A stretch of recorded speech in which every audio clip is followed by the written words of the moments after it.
Welcome.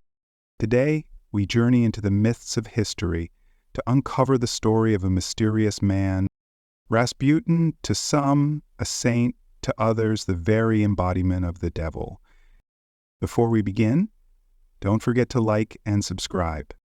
If you're ready, let's begin. The wind blew across the snow-covered earth like a breath from the void. The sky hung heavy, gray as iron, and the sun had long since abandoned this place. Somewhere in the forgotten middle of Siberia, in a village where time slept beneath frozen soil, a child was born. In the heart of the night, among muffled screams and groaning wood, inside a crooked little wooden hut by the river, the newborn cried. Inside the hut, the widow knew somewhere that cry was not merely birth. It was a crack in the silence, a warning of something on its way. His father, hands cracked from years of digging frozen soil, stared down at the child. "His name will be Grigori," he said. "Grigori Yefimovich." No one knew that one day this name would be whispered in royal palaces, cursed in cathedral prayers, and feared on the streets. No one knew he would be both savior and monster. That night, far beyond the riverbank, a lone wolf howled, and life, quietly and without ceremony, began its great disturbance. Grigori was strange from the start. He didn't play with other children. He watched them. Sat still for hours beside the river, gazing into its frozen surface as if reading something only he could see. When others laughed, he stayed silent. When they fought, he walked away. His eyes were dark, but not empty. They were filled with something ancient, something unspeaking. When his mother looked into them, she felt she was not looking at a child, but into a mirror reflecting back a crowd of lost souls. At 5 years old, he found the neighbor's missing cow. One morning, old Anna had arrived in tears. Her cow had vanished days ago and no one could find it. The men searched the woods but returned empty-handed. Grigori stood, silent, and walked. No explanation, no questions, just walked, as if being pulled. Through snow and thicket, up a small ridge, until he stopped. "Here," he said. Buried in a hollow, half-frozen, the animal lay beneath a fallen branch. Dead. His voice didn't tremble. He turned around and walked back. People began to whisper. "He sees things," they said. "He hears them." But more than anything, they said, "That boy carries the eye of God, or maybe the eye of something else." As he grew, the strangeness grew with him. He wandered the forest alone at night, sometimes barefoot, sometimes humming a song that no one had taught him. A woman claimed she saw him under the moon, dancing near the riverbank, lips moving but no sound coming out. Another time he reached into a burning bush and didn't flinch. "God is burning inside me," he told her. His mother cried. His father drank more. The boy didn't belong to them anymore. He belonged to something else. By 20, girls in the village had begun to notice him. There was something magnetic in his eyes. Not handsome, not charming, but something that pulled. Women said they forgot who they were when he touched them. Around the same time, he stole things, got into fights, drank until dawn, and screamed curses at the stars. Yet by morning, he'd be found on his knees at the church doorstep, whispering to the saints. He lived between opposites, a sinner in the dark, a saint in the morning. Then, one day, he vanished. No one saw him leave. No note, no goodbye, no explanation, just silence. The village held its breath. Weeks passed, then months. Some said he was dead, some said he was taken. But when he returned, something had shifted. He walked slower now, spoke less.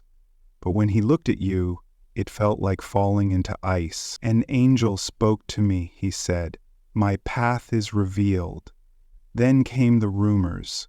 The name whispered with fear, Klisti, a heretical sect, banned by the church, living in hidden rituals and sacred pain. They believed in sin as the gate to salvation, The flesh must burn so the soul can rise.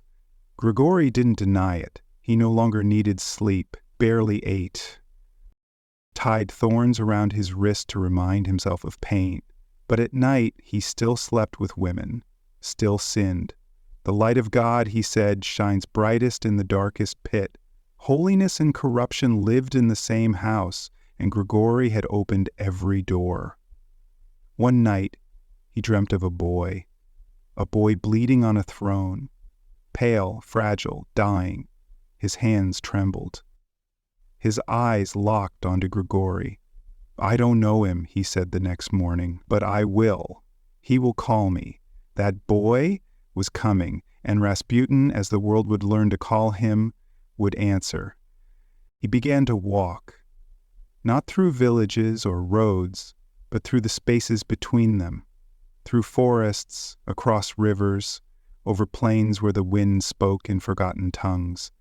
He had no money, wore the same tunic until it frayed to threads, slept where the cold allowed, ate only when the land offered. He did not ask for directions, only signs, crows circling above a monastery, a cracked crucifix leaning west, voice in the wind whispering a name he didn't know. These things guided him. He started calling him starets, a wandering holy man, a mystic. Some said he healed a blind man in the Urals. Others claimed he raised a child from death. In every village, the stories grew longer. And in every story, Grigori listened silently and said nothing. But he watched, always watched. People gave him food, coin, clothing. Women offered more. He refused none of it. Some called him a prophet, others a devil in shepherd's wool. To all of them he gave the same crooked smile, the kind that made you feel seen or exposed. Then one night, in a smoky room lit by a single oil lamp, a man asked him if he truly heard the voice of God. Grigori looked up slowly. "Now," he said, "I hear his silence." The man wept. It was in Kazan, a city of domes and shadows, that he was noticed by the ones who mattered, priests, theologians, nobles playing at spirituality. They came to him not with questions, but with sickness. Some were ill in body, others in spirit, all of them desperate. They leaned in close when he spoke, though he barely whispered. He would touch their forehead, then their heart, then say nothing at all, and they would tremble. By the time he arrived in St. Petersburg, his name had traveled ahead of him like thunder before a storm. Russia's capital was hungry for God, for novelty, for scandal. It devoured mystics like meat. But Rasputin was different. He didn't try to impress. He smelled of sweat and earth. His hair hung wild. His beard was ragged. His eyes dark whirlpools. Did not ask for belief. They demanded it. It was the women who brought him into the salons, aristocrats, widows, spiritualists, bored wives of generals and ministers. They called him Father Grigori. They sat at his feet, cried in his arms, touched his robe like it was sacred, and then came the whispers again, that he took them, one by one, in secret rooms behind velvet curtains, that they begged for him, that his touch was like fire, that he left them not with shame, but peace. He never denied it, he never confirmed it, he only smiled and said, "Even God came into this world through a woman." Some laughed, others blushed, but no one turned away. He was invited to the palace in winter. A quiet visit, no fanfare. The Tsarina Alexandra had a son, the heir, who bled too easily, hemophilia. A paper child in a world made of blades. No doctor could help, and so a peasant was summoned. Rasputin stood beside the child's bed. The boy was pale, in pain, near unconscious. The Tsarina knelt beside him, trembling. Rasputin did not touch him. He sat beside the bed, closed his eyes, and whispered, not to the boy, not to the room, but to something else. They said the child slept that night, peacefully, for the first time in days. By morning, his bleeding had stopped. From that day forward, Rasputin was no longer a visitor. It was family. The Tsarina believed he was sent by God, a holy man, a healer, a protector of her son's soul. She called him our friend, and behind her eyes there was something more. Adoration? Faith? Or fear? Whatever it was, it made her blind. The Tsar, Nicholas II, was wary. But he loved his wife, and his wife loved this man, so he tolerated him, at first. But Rasputin did not act like a man who was tolerated. He moved through the palace as if he belonged, spoke freely, ate loudly, stared without apology. He laughed in halls where men whispered. He kissed hands uninvited, hugged servants, and spat at protocol. And when ministers warned the Tsar, Nicholas only sighed. "What would you have me do?" he said. "He calms my wife. He saves my son." But Russia was not calm. It was boiling, and Rasputin was the flame under the pot. The church hated him, said he was heresy in human form. Priests denounced him, bishops tried to excommunicate him, but every time they pushed, he slipped through their fingers. He did not argue. He did not explain. He just smiled and said, "Jesus loved whores and washed traitors' feet. Why do you think I'm any different?" The people hated him too, or they loved to hate him. Pamphlets painted him as a monster. The newspapers called him the mad monk. But none of it mattered. Because behind the palace walls, he whispered, and the empire listened. He began giving advice on matters of state, on war, on policy, on life and death. Some say he predicted the assassination of Archduke Ferdinand. Others say he foretold the famine in the south. But what's certain is this: every day his shadow grew longer. And then came the sins. The drinking, the parties, the women, the late nights in brothels, the public scandals, the orgies whispered through silk curtains. He made no effort to hide. Why should he? God sees everything, he said, so why pretend? They tried to assassinate him. One night a woman stabbed him in the stomach, called him the Antichrist. He bled for days, hovered near death. He recovered, and he laughed. "I cannot die," he said. "Not yet. The boy still needs me, and Russia still burns." People began to believe he was immortal, or cursed, or both. He began to speak of visions, of fire and blood, of cities collapsing, of wolves in uniforms. "The Tsar will fall," he said, "unless I am here." He told Alexandra, "If I die before your son grows, your dynasty ends."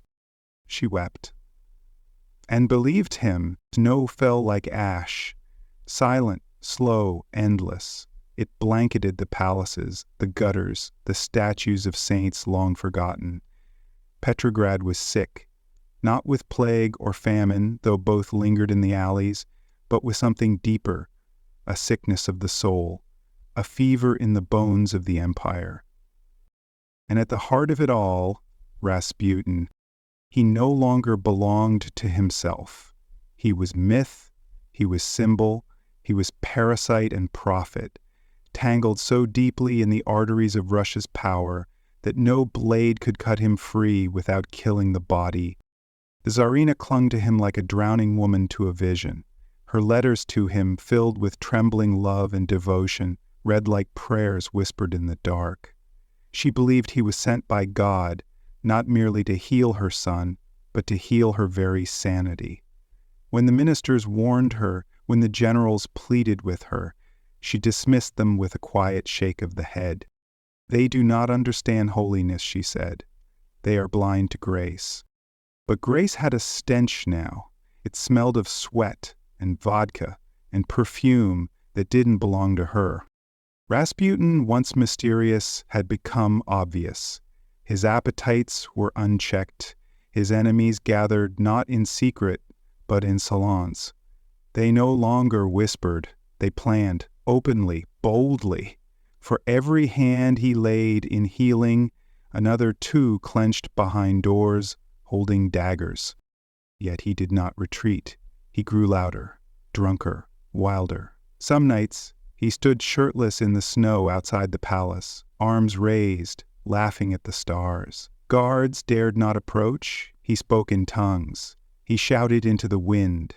Once, he knelt for 6 hours straight on the frozen ground, eyes wide open, unmoving, as frost bloomed on his beard. He was testing something, God perhaps, or death. In taverns, he would sing songs of dirt and blood. He danced like a man possessed, his limbs jerking, his eyes rolling back. Women followed him out into the alleys like moths to a candle that burned too hot too fast. Some returned shaken, others didn't return at all. A priest who once called him a holy beast now refused to speak his name. A noble woman claimed she bore his child. Another said he appeared in her room without ever opening the door. He never denied anything, he denied nothing, and that made him more terrifying than if he had. "I am what you think I am," he said once, "and I am what you fear I am, but I am also what you need me to be." The Tsar, distant and uncertain, began to rely on him in moments of doubt. War dragged on. Soldiers froze and bled for land they would never touch.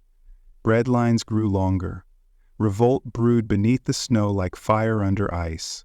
The people cursed the crown, but louder than that, they cursed Rasputin. "You kill one man," he said, "and the snow melts red for a day. You kill a symbol, and the sky burns forever." He knew they wanted him dead. He dreamed of knives, of poison, of men in fine coats with trembling hands. But he smiled in the morning all the same. "Let them come," he whispered to his reflection. Let him try. And try they would. Among his enemies was Prince Felix Yusupov, aristocrat, darling of high society, descendant of untouchable blood. Felix was beautiful in the way porcelain is beautiful, smooth, cold, breakable. He hated Rasputin, not just for what he did, but for what he reminded them all of, that power, once touched by madness, becomes irresistible. Felix watched Rasputin at court, saw him lay his filthy hand on a bishop's shoulder, watched his smile turn diplomats into sheep, and he swore, not in the name of God, but in the name of order, he would end it. The plan was simple. Invite the devil, feed him poison, watch him rot. They would stage it in Felix's palace. A quiet gathering. Just a few glasses of wine, perhaps some sweet cakes. A little music, a little death. But Rasputin was not easily digested. That night, the air was frozen stiff. Icicles hung like teeth from every rooftop. The sky pulsed purple back, and even the moon seemed to avert its gaze. Rasputin arrived late. He wore a long coat, his boots were dirty, his beard clung to his chest like something alive. Inside, the room was warm, too warm. Wine was poured, laughter echoed. The cakes, laced with cyanide, sat waiting. Rasputin ate, he drank, he laughed. Minutes passed, then hours. He did not fall. Felix began to sweat. The others looked at each other, unsure whether they were mad or he was. Then finally Rasputin rose, not with a stagger, not with a gasp, but with calm. "I think I will leave now," he said. Felix panicked. He excused himself, retrieved a revolver, returned with trembling fingers. Rasputin turned. There was no surprise in his eyes. The shot rang out, echoed through the floorboards. Rasputin collapsed, blood pooled beneath him. They checked his pulse. Gone. Or so they thought. They stood around the body in silence. No one moved, no one breathed. Rasputin's limbs lay limp, his hair matted with blood, his eyes closed. His chest didn't rise, his mouth didn't twitch. The silence was total, not just the absence of sound, but the kind that makes you forget the world existed before it. Felix whispered, "It's done." The others murmured prayers. Someone crossed themselves. Someone else laughed, too loudly, then covered their mouth. There was no joy in the room, only a brittle relief. They wrapped his body in cloth, dragged it toward the cellar. The walls seemed to echo louder with each step, footsteps, whispers, the heartbeat in their ears. They opened the door. Cold spilled in like fog. But before they could descend, a sound, relatively soft, impossible, the body twitched. One man screamed. Another dropped the lantern. Rasputin moved, slowly like ice cracking under pressure. He rolled onto his side, groaning. His eyes blinked open. His hands clawed the floor. He tried to stand. Felix backed away, mouth open, eyes wild. The others froze, as if by standing still they might hide from death itself. Rasputin rose to his knees, then his feet. He looked at them and smiled.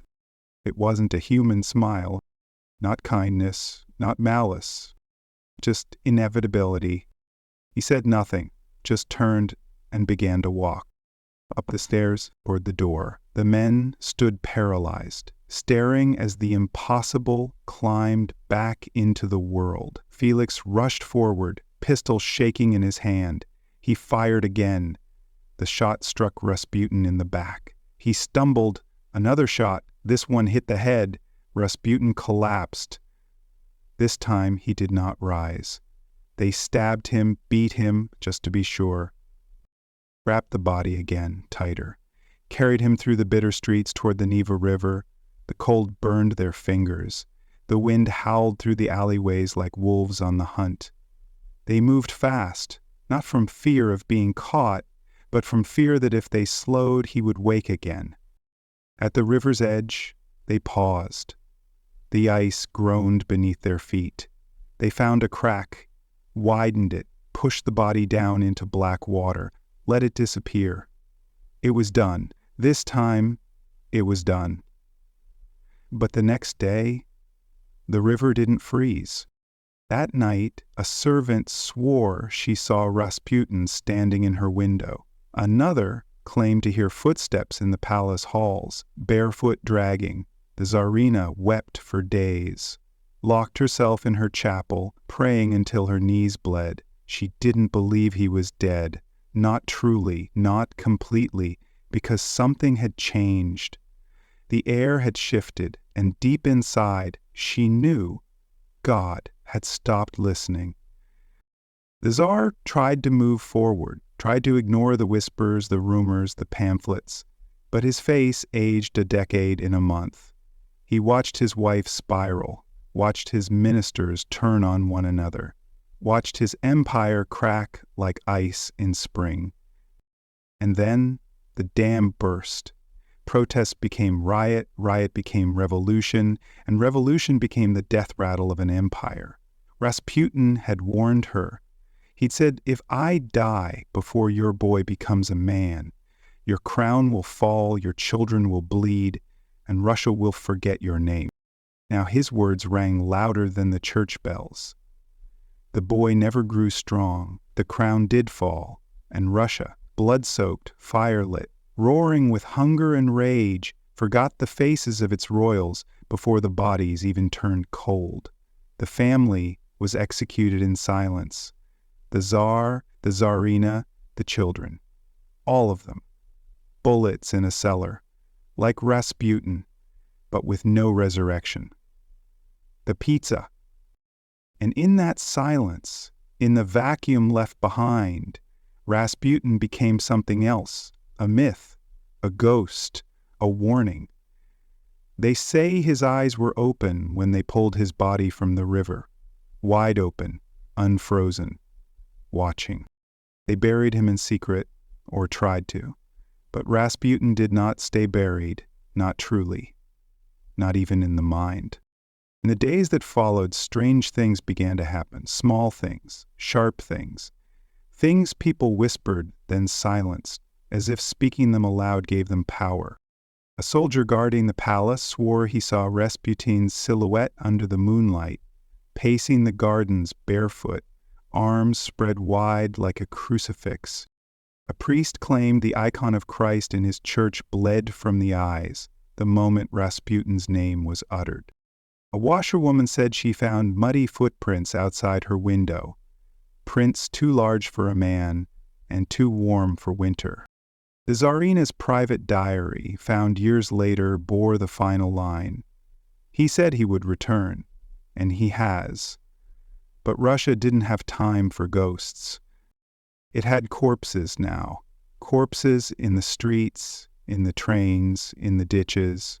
It had revolutions erupting like volcanoes, red banners, rifles, and children with hollow eyes. The empire was dead, and from its body rose something colder, harder, louder. The Bolsheviks didn't believe in saints, but they feared symbols. And Rasputin, even dead, was a symbol.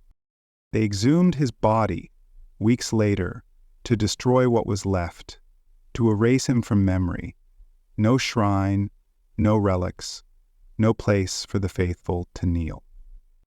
But when they opened the grave, they found him untouched by decay. His skin was soft, his beard intact, and his eyes, they swore, still open. The order was given: burn the body, scatter the ashes, do not speak his name again. They dragged his corpse into the cold daylight, built a pyre of wood and oil, and lit it with trembling hands. The fire burned for 3 days. Some say it rained the entire time, others say the sky stayed clear, but the smoke never rose. It crawled across the ground like a living thing. And then, silence. No more Rasputin, or so they hoped. But legends don't obey fire, and Rasputin, he was never just a man. He became a myth. And myths move.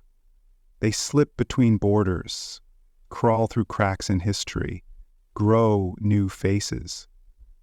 In Siberia, monks lit candles to a mad saint who could heal with his blood. In Germany, soldiers during the First World War whispered of a Russian sorcerer who could not be killed, a shadow walking the trenches. In France, poets painted his face with oil and wine, calling him the last true mystic before the age of machines. And in the West, far from the blood-soaked snow, Rasputin became something else entirely. He became entertainment, a caricature, a scandal, a dance. His name appeared in cabarets, in songs, in vaudeville acts, with too much makeup and not enough memory. They laughed at him, danced in mockery, painted him as a lustful clown with devil eyes and a leering grin. But laughter is just fear in costume.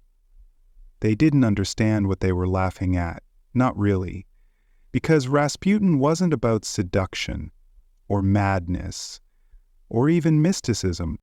He was about need. The need to believe, the need to follow, the need to fill a void with anything, even something monstrous. Just to feel whole again. And that need never died. Not in Russia, not in the world. Decades passed.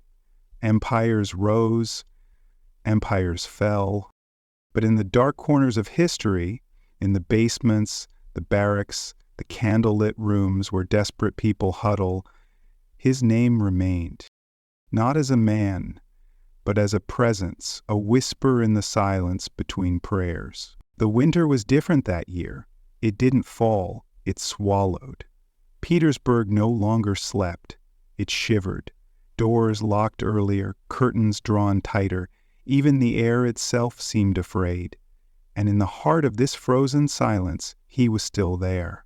Rasputin, alive, but not well. His body bore the marks of too many nights, too many drinks, too many prayers whispered backward into the dark. He walked slower now, but his eyes were sharper than ever, like knives that had learned patience. Whispers had changed their tone. Before, they called him sorcerer. Now, they called him disease. Nobles feared what he touched. Servants crossed themselves when he passed. Even the Tsarina, once drunk on his every word, had begun to flinch when he spoke of visions. Something was rotting, not in the flesh, in the soul of the court. Rasputin felt it. He tasted it. Every time a soldier averted his gaze, every time a door took too long to open, every time someone said it's nothing when it was clearly something, he knew. The end was circling.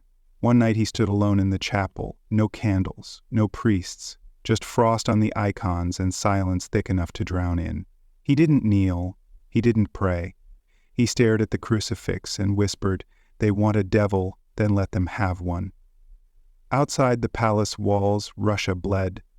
The war had turned fields into graves, men into ghosts, hope into superstition. Some believed the Tsar had lost God's favor. Others believed Rasputin was that God, punishing the country for its sins. Peasants lit candles for him, priests cursed his name from pulpits, mothers warned their children, "If you lie, Rasputin will come for you in your sleep."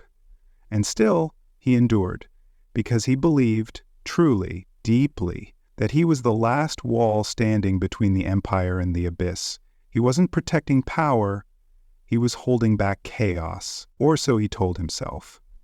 But the knives had already been sharpened, and the hands that held them were getting closer. Not fools, not fanatics, men of breeding, of education, of titles and tea and elegant lies. They didn't fear Rasputin's magic, they feared his effect, the way he bent the Tsarina's will, the way he walked through locked doors, the way entire battalions shifted at the rumor of his displeasure. He was no longer just a man, he was an infection.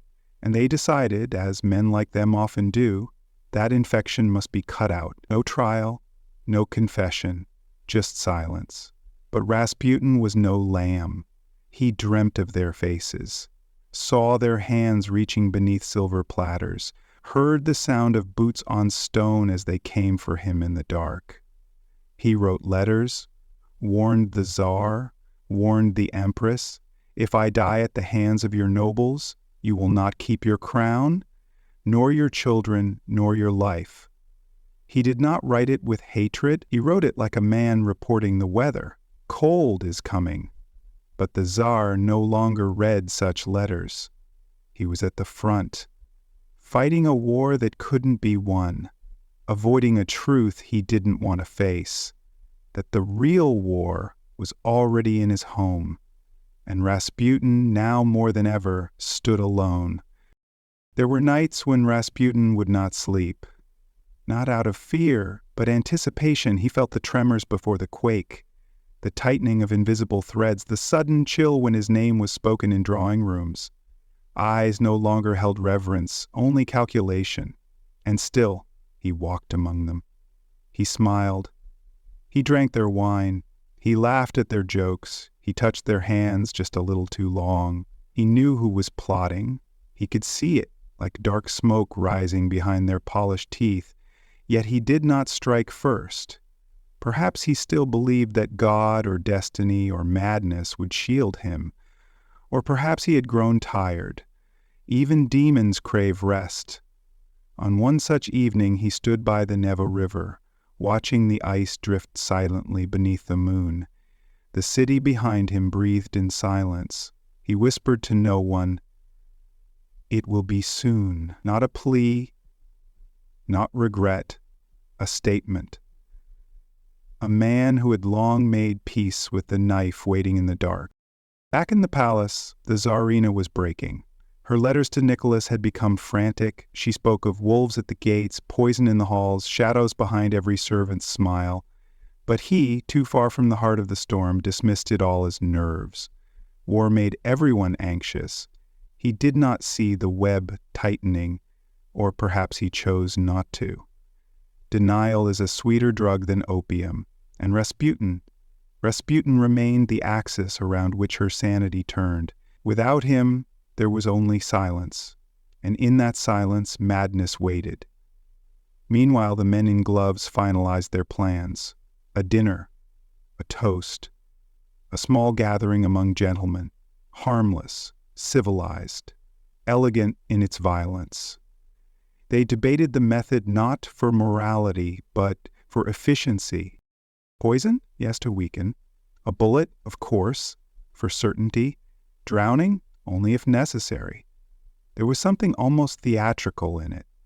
They weren't just killing a man, they were crafting an exorcism, a symbolic cleansing of the empire. Rasputin, unaware, or simply accepting, continued his days with eerie calm. He visited the poor, he blessed the ill, he drank deeply and laughed louder than the room allowed, and at night he prayed, not to be saved, but to see clearly. He wanted to know when it would come. He wanted to feel the moment before the blade kissed his flesh.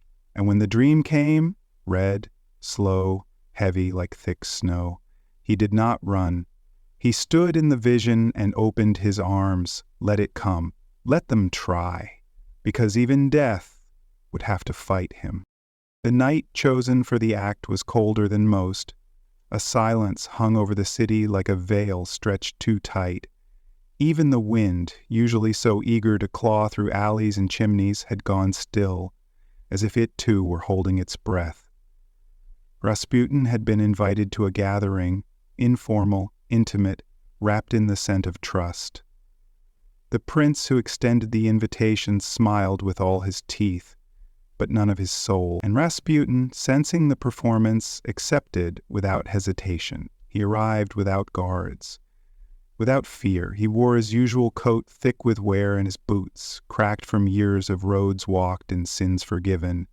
The house was warm, too warm, filled with the soft laughter of men who had already decided that he would not leave it alive. Wine was poured, cakes laid out. There was a false ease in the air, like actors waiting for the curtain to fall. They offered him pastries laced with cyanide, enough to kill a dozen men. He ate them slowly, swallowed each bite as if tasting betrayal. But nothing happened. He drank poisoned wine, glass after glass. And still, he smiled. The men exchanged nervous glances. Was it not working? Had they been misled? Or was the man before them something else entirely? Hours passed. Laughter grew strained. Sweat pooled beneath collars. The poison refused to claim him. Finally, in the quietest moment of the night, a pistol was raised. A single shot into the chest. Rasputin collapsed, as any man would. Silence. Relief. They whispered prayers of thanks, crossed themselves, prepared to dispose of the body. But as they turned their backs, as breath began to ease, a sound. A cough, a scrape of boot on floorboard, and then Rasputin stood, bleeding, wide-eyed, breathing like a beast pulled from the pit. They froze. He lunged, wild, silent. His hands found a throat, then another. A chair crashed. A cry went up. Another shot, then another. He fell again. This time they beat him, kicked him, bludgeoned his skull until the floor turned black beneath him. Still, they wrapped his body in cloth. Still, they dragged him into the night, hearts pounding, terror clinging to them like frost. They reached the river. The Neva, silent, frozen. They broke the ice, dropped his body in, watched as it vanished beneath, and only then did they breathe. But the river did not keep his secret. Days later, the body was found, bloated, broken, arms bound in desperation, and yet the eyes, open, frozen wide, not with fear, but fury, as if he had seen what lay beyond the veil and refused to close them. Rumors spread faster than the thaw, that he had survived the poison, that he had laughed at the bullets, that he was still alive when they threw him in, that he had clawed at the ice from beneath, trying to rise again. In peasant huts and candle-lit churches, they whispered that the holy man had not died, not truly, that God had turned his back on Russia the moment Rasputin's body touched the water. The Tsarina, upon hearing the news, did not weep. She simply sat, eyes vacant, fingers clutching his last letter. "If I am killed by nobles, and none of your children will live more than 2 years." She read it over and over until the ink smudged and the paper tore, and as if the words had teeth, the empire began to unravel. The war dragged on. Hunger bloomed in the streets like plague. Mutiny followed prayer. The Tsar returned to find a kingdom in collapse, a family cursed by whispers and candlelight. Within months his throne was gone, his name spat upon, and his children, they would not grow old. In the silence left by Rasputin's death, no light entered, only shadows. The nobility, so proud in their triumph, began to fall one by one, not by daggers or bullets, but by fear. A strange paranoia haunted them. Doors locked themselves, mirrors cracked, children woke screaming in the night, claiming they saw the bearded man with the burning eyes. Some swore they heard chanting in abandoned corridors. Others saw muddy footprints where none had walked, and the river, the Neva, froze harder than ever before. Some claimed his soul still wandered its banks, seeking the warmth stolen from him. But what frightened them most was the sense that Rasputin had not been killed. He had been released, that in their desperation to silence him, they had torn open something far darker and far older than they understood. Not a man, not a mystic, but a door, and now whatever had waited behind him was walking free. History prefers its villains clean, its saints simple, its stories neat. But Rasputin, he refused the shape of myth. Even in death, he unraveled the seams of every narrative. What followed his murder was not triumph, but decay. The noblemen who had toasted to his end began to vanish from the record, their estates swallowed by fire or revolution, their names scratched from doors and family trees. Some fled the country. Others lost their minds.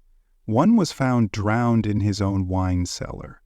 Another raved about a man with black hands pulling him through the mirror. And those who survived longest spoke least. Rasputin's name became unspoken, not out of reverence, but out of fear. It carried weight, even in whispers, as if saying it might bring his ghost curling through the cracks in the floor. But for those with ears tuned to old things, to the groan of churches, or the silence before snowfall, his presence never left. A monk in Kazan claimed to see him in a fire, eyes wide, laughing. A prisoner in a Siberian camp said a stranger healed him with a touch, then vanished. A girl in a Petrograd orphanage was found praying to a figure she drew over and over again, long beard, wild hair, hands bleeding from invisible wounds. Papa Grigori, she called him, and the staff, unable to make her stop, burned her drawings, but they kept coming back, more crude, more detailed, eyes sharper each time. Meanwhile, Russia collapsed. The Tsar was forced to abdicate. The royal children were moved like cattle. The Empress, stripped of her silks, now wandered rooms in silence, clutching invisible things. She spoke to shadows, called them by name, and always, in the margins of this descent, came Rasputin's prophecy, a line repeated like an old hymn. If I am killed by nobles, you will not survive. None of you. It haunted them like mold. No matter how they scrubbed, it grew back. Even the Bolsheviks, who prided themselves on logic and iron and atheism, treated his memory like a minefield. Some dismissed him as superstition, others avoided his name entirely. Trotsky reportedly refused to sleep in any room that had once belonged to the Romanovs. Lenin, when shown Rasputin's recovered letters, said only he was not wrong. And still the stories grew, that Rasputin's heart had kept beating long after he drowned, that his corpse would not rot, that somewhere deep in Siberia he had never died at all, that he walked among peasants under a different name, listening, waiting, smiling. A wound in time, a ghost that did not fade, not because he haunted the world, but because the world had been built around him, and without him, it had started to fall. They said the world had turned modern, that the age of magic was over and machines now ruled men. Steel, electricity, revolution, these were the new gods. But in every corner where the wires didn't reach, Rasputin's shadow still lingered. In candlelit chapels, the old women still wept for him. In the forests where wolves howled at a red moon, hunters left bread on stones for the wandering monk. The empire had fallen, yes, but something deeper had cracked. Not just a throne, but faith. Rasputin had once stood as a bridge between worlds, between the Tsar and his people, between heaven and flesh, between madness and divinity. Now that bridge had collapsed, and everyone was falling. The Bolsheviks feared superstition, but they feared silence more. So they burned the churches, they hung icons, they executed priests, they rewrote the scriptures of history with trembling hands. Yet the deeper they dug, the more they found him. In the footnotes, in the rumors, in the things they could not explain.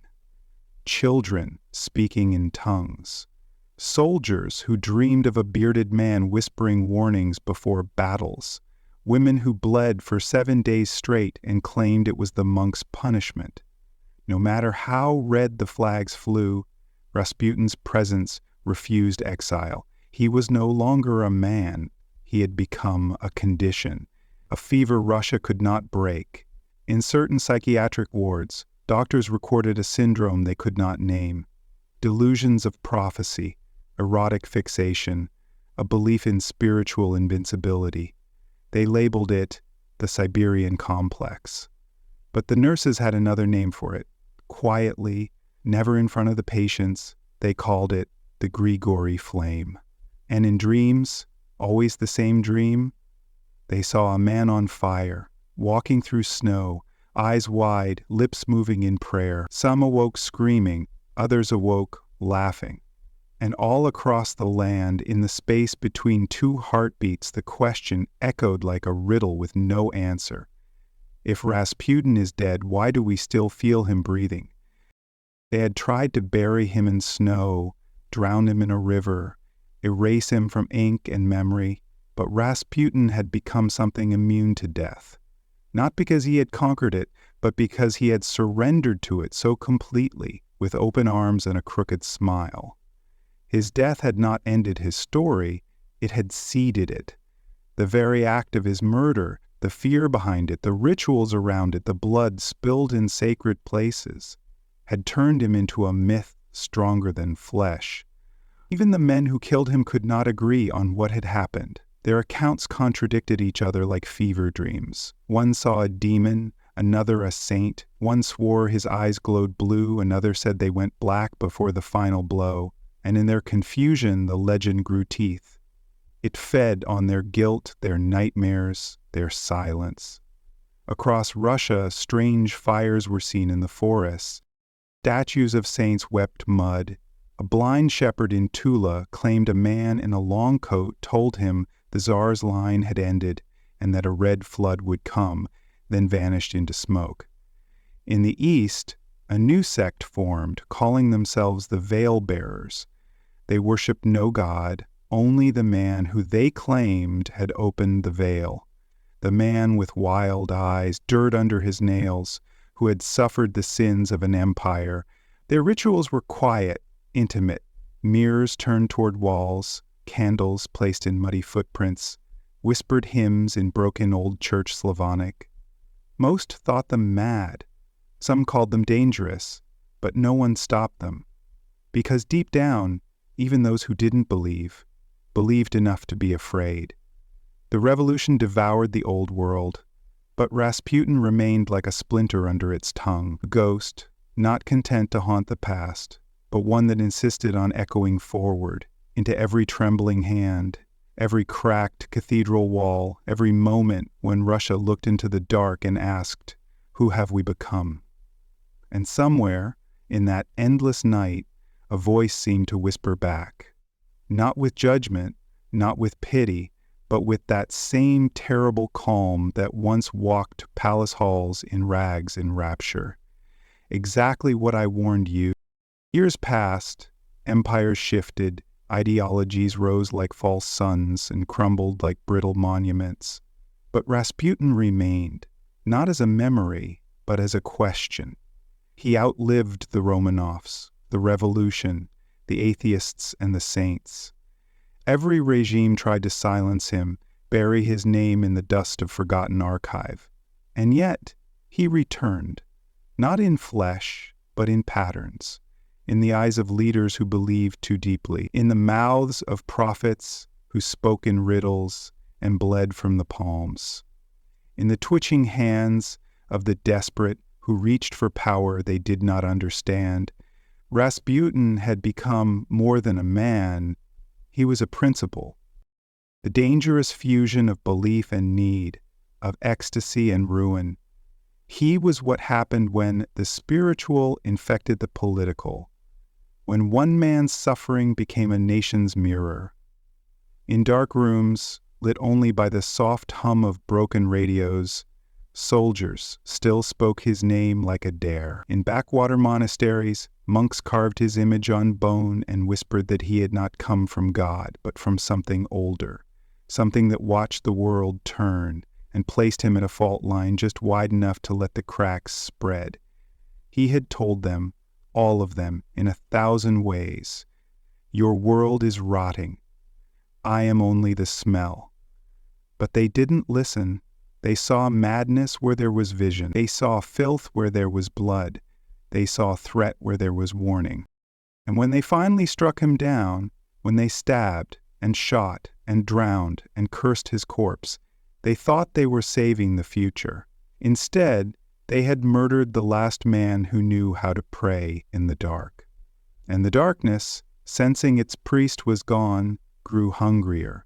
So even now, in cold places, in broken cities, in sleepless minds, something stirs. Not a ghost, not a god, but something that remembers being both.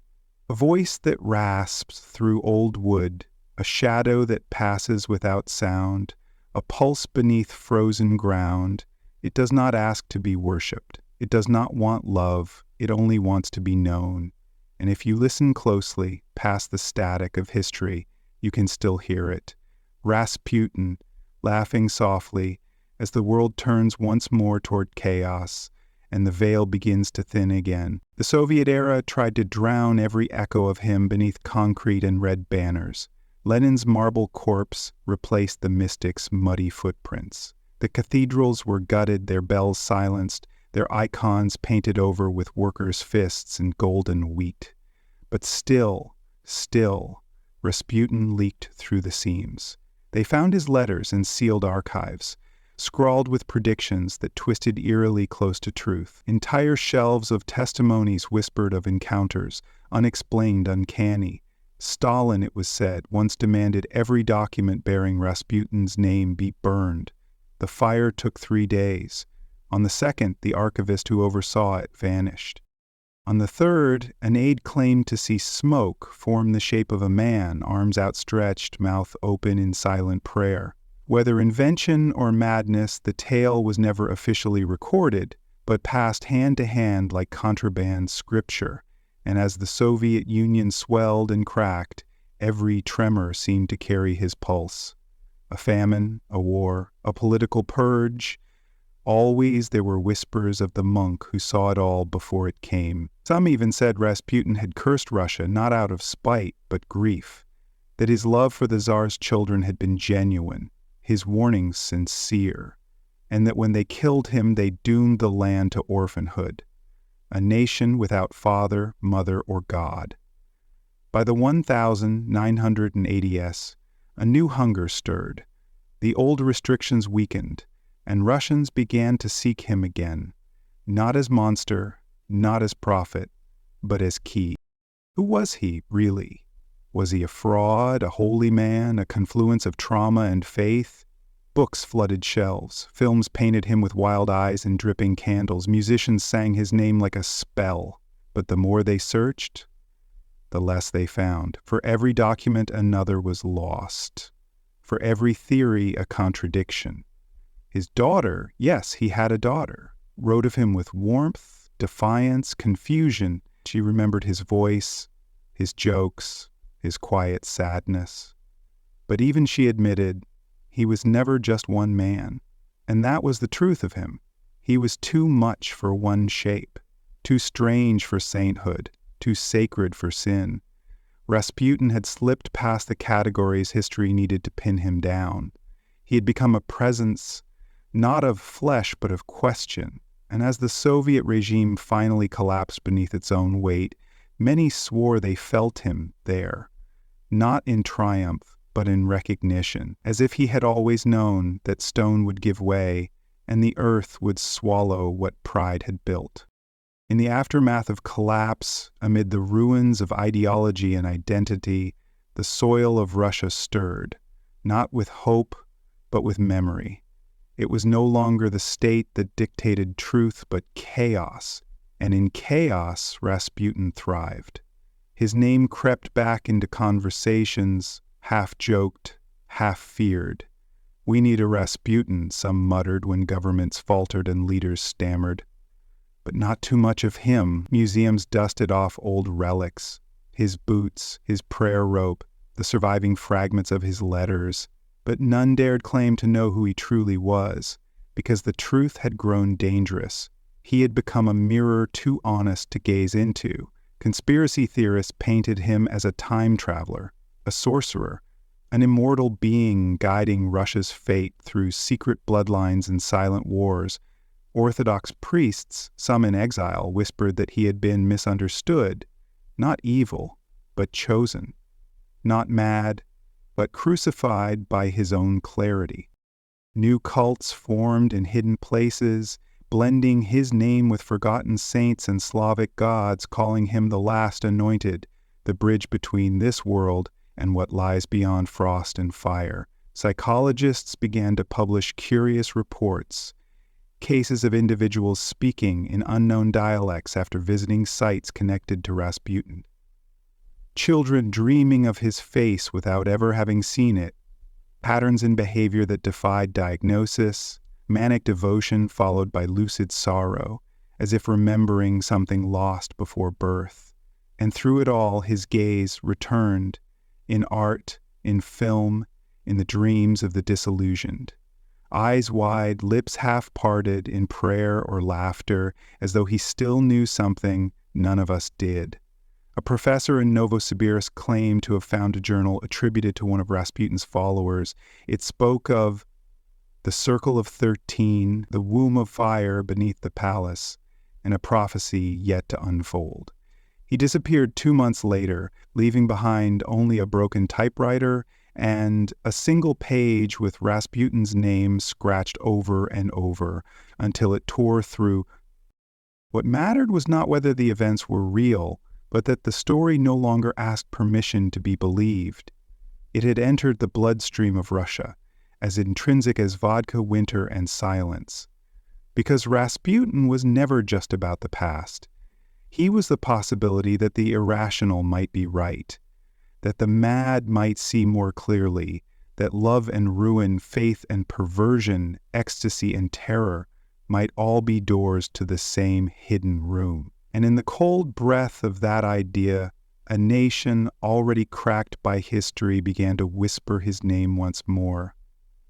Not with anger, not with reverence, but with a quiet awe reserved for things too ancient to explain. In the West, Rasputin was never a man.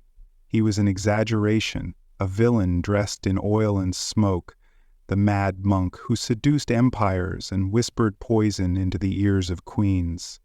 His image adorned posters, album covers, Halloween costumes, a grotesque icon twisted into parody, stripped of history and inflated into myth. He danced in disco songs, leered from caricatures, became a punchline for the strange and the mystical. But even in mockery, something ancient stirred beneath the surface. Because the truth, the real unbearable truth, was that Rasputin had always been more frightening because he could not be dismissed. The West, in its hunger to control narrative, tried to make him a joke. But laughter, like fear, is a form of acknowledgement, and slowly that laughter thinned. Scholars began to look again, not at the stories, but at the gaps between them, at the letters from Tsarina Alexandra, written with such desperate tenderness, at the contradictions in the autopsy, the inconsistencies in the murder accounts, at the men who had tried to kill him and gone mad, vanished or turned fanatical. He did not fit the template of tyrant or martyr. He was too messy, too intimate, too soaked in contradiction. And in an age obsessed with data, predictability, and sterile truth, Rasputin became a whisper of chaos, the human soul unfiltered. What if he had seen the future not through sorcery, but by feeling it? What if he had understood pain not as a wound, but as a doorway? A few voices in the West, quiet, fringe, but growing, began to suggest this, that Rasputin had been a threshold being, not holy, not damned, but transitional, a messenger between what we are and what we fear to become. His story was not a warning. It was a mirror held up to every civilization that thinks itself immune to collapse. And as global systems strained, as faith decayed and politics curdled into spectacle, more people turned to his story, not for comfort, but for clarity. They saw in his eyes the madness of our own time, in his wounds the consequences of ignoring the soul, and in his laughter, yes, always the laughter, a final, unbearable truth, that the world may fall not with a scream, but with a grin, not with justice, but with mystery, and Rasputin, shivering in some cold corridor of time, already knew. And so Rasputin passed beyond biography, beyond heresy and sainthood, beyond the myths etched in fading ink. He became a current, not in history, but in the blood. In moments of collapse, of ecstasy, of trembling silence before an unknown decision, he is there, no longer needing to be named because the force he embodied has taken root in the fabric of uncertainty itself. He is in the glint of the revolutionary's eye, in the fevered prayer of the addict, in the soft weeping of a world that doesn't know how to heal. He is in the man who walks barefoot through snow to find God, and in the bureaucrat who signs a death order with trembling hands, half believing it might be for salvation. Not omnipresent like a deity, but resonant like a womb. Rasputin has become a frequency, low, dark, persistent, vibrating beneath the masks we wear to survive the modern world. When systems falter, when ideologies rot from within, when reason fails to answer grief, his memory surfaces like steam through cracked earth, not as solution, but as temptation.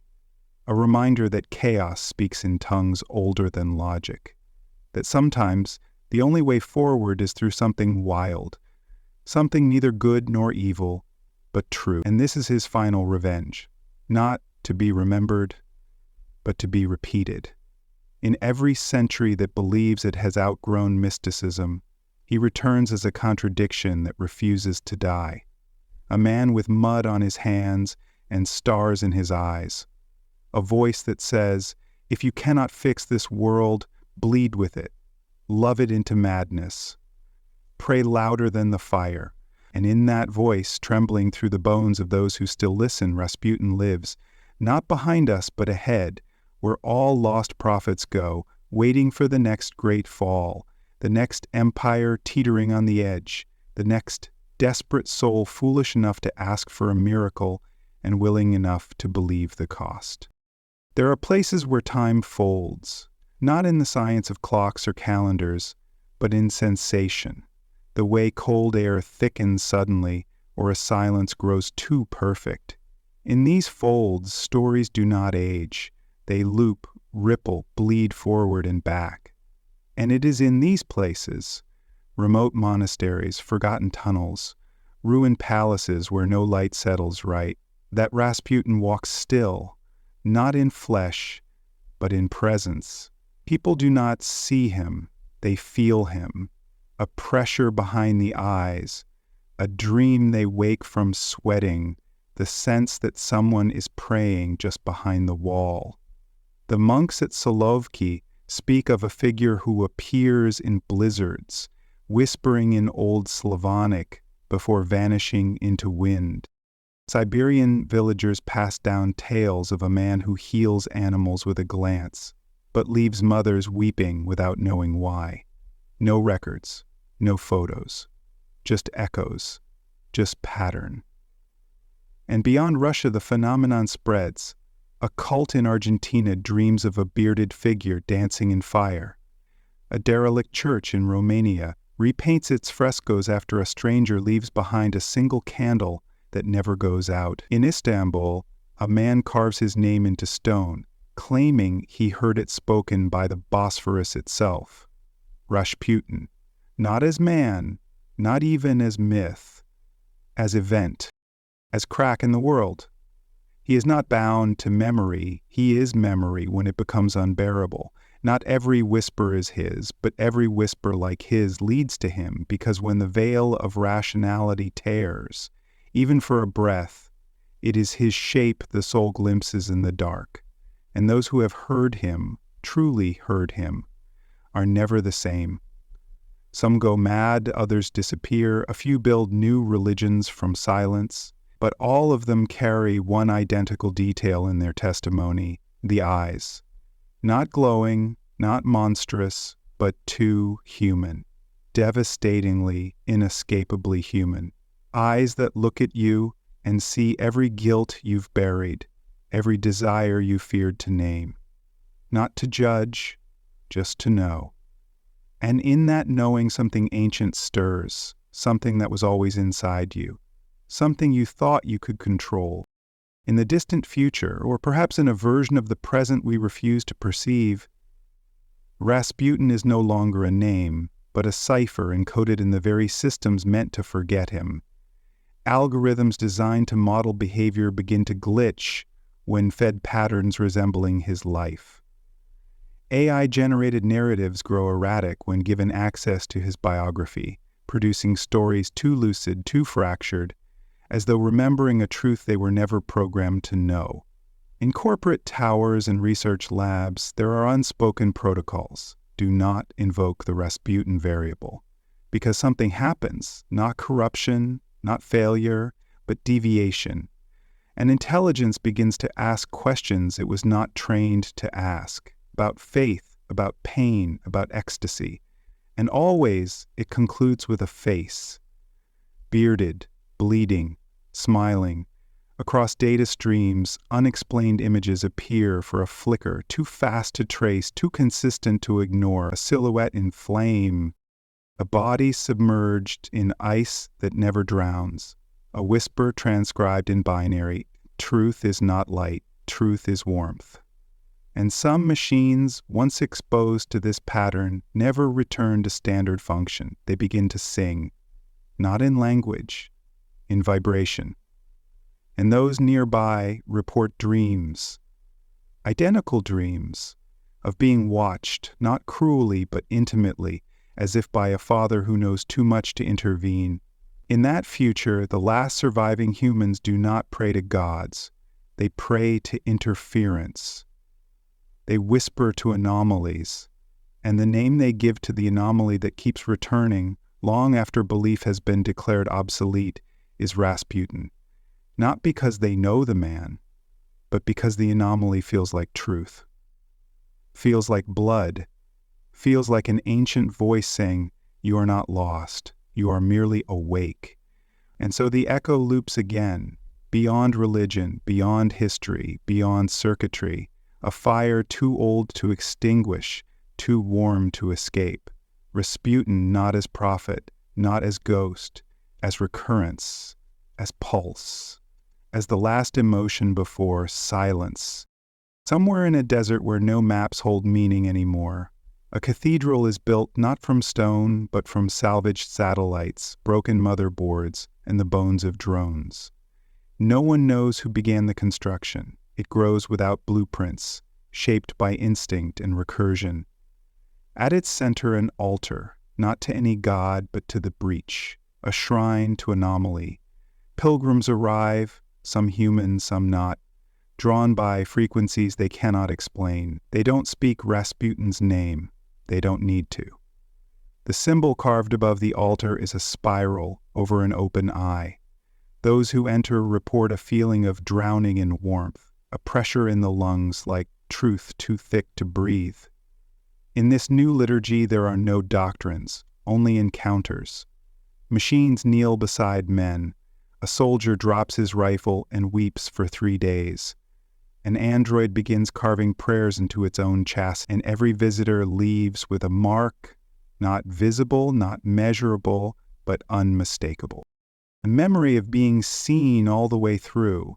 In this era, Rasputin is not folklore. He is considered a category error, a philosophical contagion. Entire institutions form to suppress his influence, calling it psychic malware, narrative instability, archetypal drift. But the more they try to delete him, the more he returns, not in form, but in pattern. An image reappears in unrelated systems. A dream spreads like wildfire through the minds of disconnected people, and the dream is always the same. A man in tattered robes, rising from a river of ink, smiling as if he's known you forever. Scholars call it the heretic loop. It defies causality, it rewrites meaning, and no matter how many firewalls are built, it leaks, because Rasputin now is not a ghost of the past.